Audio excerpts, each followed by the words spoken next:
Vous avez échoué, vous avez tout tenté. Les pouvoirs, c'est comme si ça vous recadre toujours. Vous seriez l'auteur du glissement, ça a échoué, maintenant vous créez autre chose. Pourquoi ne pas seulement attendre 2016 et commencer par les élections locales, municipales et urbaines et aller jusqu'en 2016? Monsieur le journaliste, je dis qu'il faut éviter d'occasionner les prétextes qui invitent les Sénégalais et les Burkinabés au Congo. Et le prétexte qui est déjà mis sur place par le régime actuel, c'est non-respect des principes démocratiques et du processus électoral. C'est pourquoi je parlais de la régularité, je détaille ça tout de suite. Je voudrais encore préciser ici que du point de vue culturel et politique, le Sénégal est plus avancé que le Congo. Le Sénégal a vu plus d'une fois les anciens présidents de la République vivants. Le Congo 60... C'est ça la preuve de la... Attends, mais c'est une preuve. Attends, je commence. Le Congo 60, jusqu'à présent, nous n'avons jamais vu un ancien président vivant. Au Sénégal, des chefs d'État ont démissionné et ont quitté le pouvoir et se sont occupés à autre chose. Au Sénégal, on a connu des dirigeants culturellement... On les a aussi forcés à quitter le pouvoir. Vous êtes décomplexé alors. Yannick, vous avez refusé que je parle pendant que... D'accord, vous avez la parole. Deuxième chose, qu'est-ce qu'on entend par régularité de la démocratie? Défini comme pouvoir du peuple par le peuple pour le peuple. On le donne par le vote. Si la démocratie est régulière, Yannick, pourquoi dans ce calendrier, le programme électoral, on a empêché aux Congolais qui avaient atteint 18 ans depuis 2011 jusqu'à 2007 de ne plus voter? Qui est empêché? Ah, mais c'est que vous n'avez pas l'information. Non, j'ai l'information, mais c'est une exclusion. Si vous me posez la question, je peux vous répondre. Attendez, c'est une exclusion. 2. La démocratie est définie dans les lois fondamentales du pays, notamment la Constitution.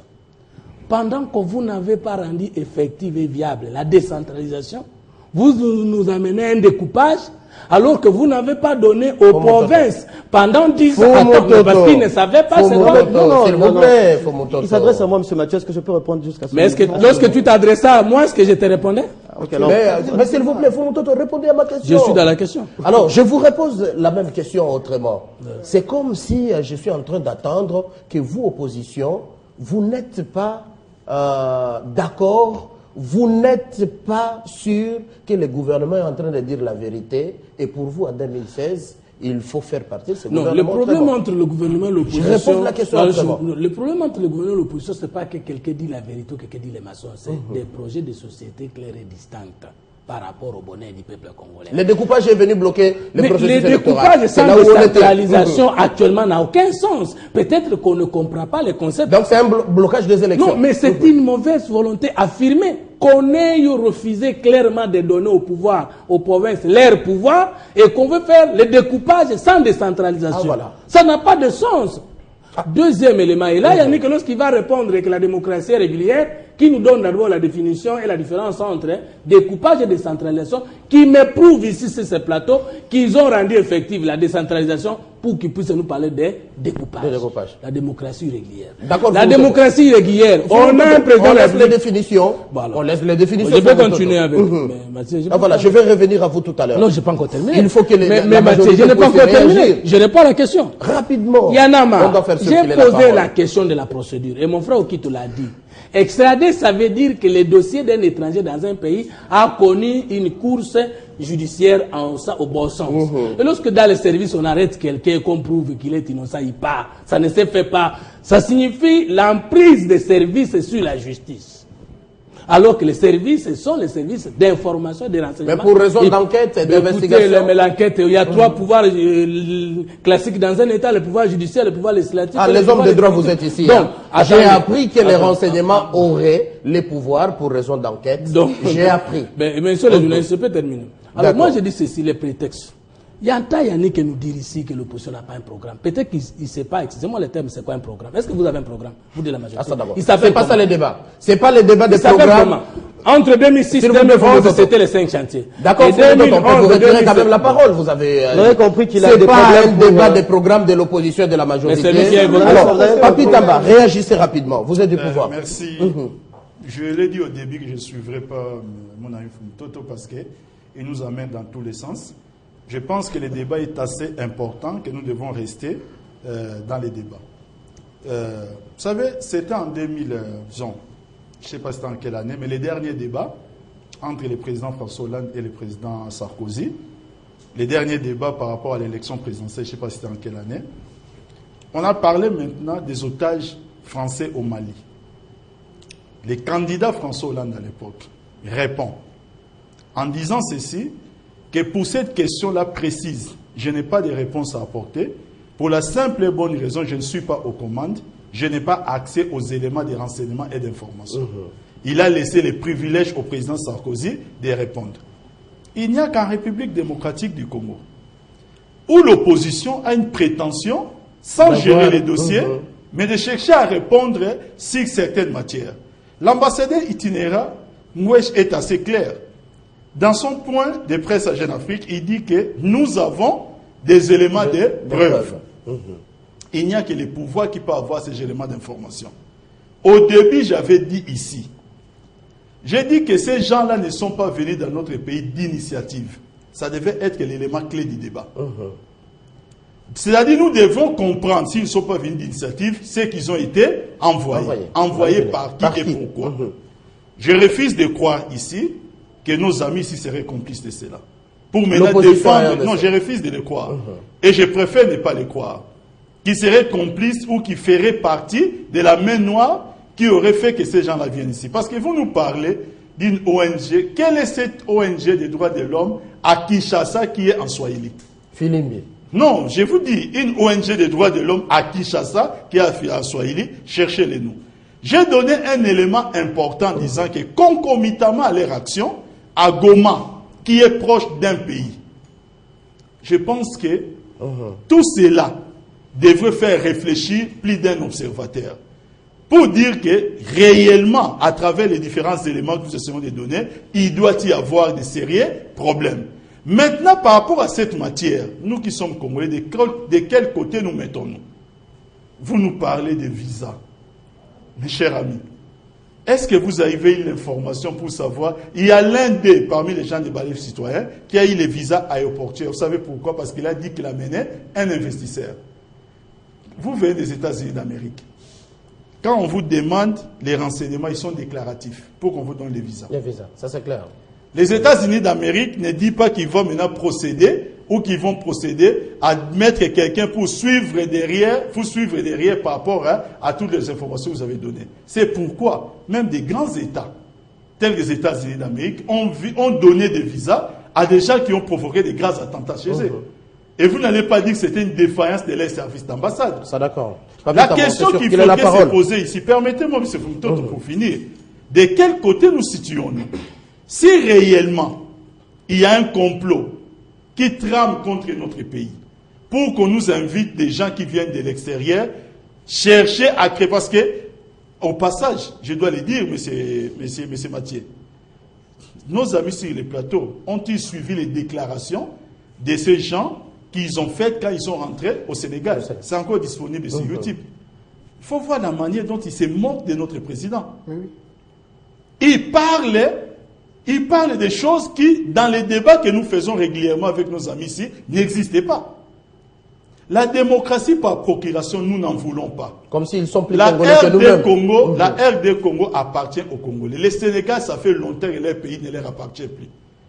Mais c'est Fumtoto, il n'y a pas longtemps que le président Ouadé, je ne citerai pas les noms, les noms pour lesquels il a traité le président Macky Sall. Ça veut seulement dire un vivant qui mange la chair humaine. Cette démocratie-là, nous n'en voulons pas. La mer qu'ils ont ne leur appartient plus. Vous savez, la particularité, Sédar Senghor, femme blanche, enfant métisse. Français. Femme blanche française. Ah, voilà. Abdou Diouf.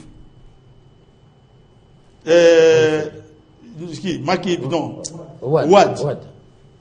Cette particularité-là qui est sénégalaise, pour ceux d'entre nous qui avons eu la chance de partir dans ces pays, nous ne prendrons jamais ces pays-là comme référence. Ah, d'accord. Donc on retient que le Sénégal n'a pas de leçons à donner à la RDC. Alors l'opposition, je suis avec vous, Francis Okito et Fumtoto. Pas l'inaction de l'opposition, mais une passivité, une certaine complicité. C'est comme si vous êtes d'accord avec les diplomates américains, c'est comme si vous êtes d'accord avec ce que Yann Amara a fait, comme Congolais. Mathieu, vous allez réagir, c'est votre question. Vous savez que, apparemment, nos amis de la majorité, permettez-moi, sont en cours d'argument pour ces problèmes ici, qui me permettent le terme. Je vais revenir point par point. Répondez à ma question. Avant de Arrêtons répondre, la provocation. Mathieu, vous ne les coupez pas quand il parle. S'il vous plaît, laissez-moi répondre. Papi Tamba a parlé d'une ONG Filimbi qui n'existerait pas.